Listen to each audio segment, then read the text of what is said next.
D N A R N A തമ്മിലുള്ള difference എന്താണെന്ന് നമുക്ക് നോക്കിയാലോ. ഫസ്റ്റ് ഡി എൻ എ നോക്കാം.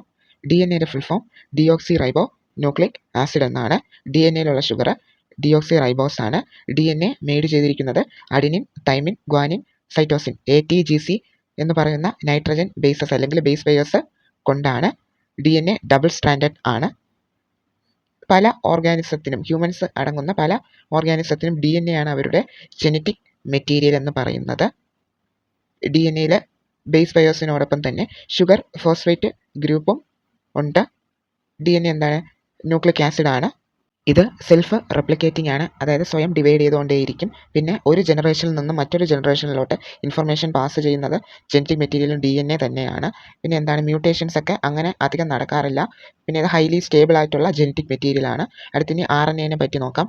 ആർ എൻ എയുടെ ഫുൾ ഫോം റൈബോ ന്യൂക്ലിക് ആസിഡ് ആണ്. ആർ എൻ എയിലുള്ള ഷുഗർ റൈബോസ് ആണ്.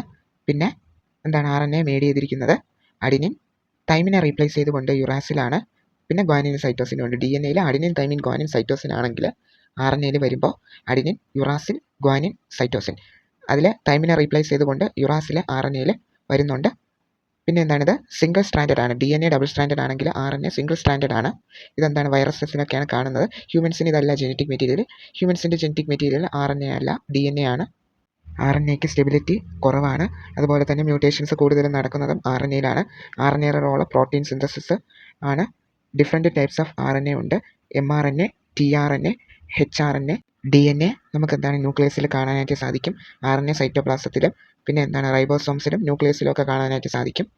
അപ്പോൾ ഇത്രയാണ് D N A R N എയും തമ്മിലുള്ള ഡിഫറൻസ്. എല്ലാവർക്കും മനസ്സിലായെന്ന് വിശ്വസിക്കുന്നു.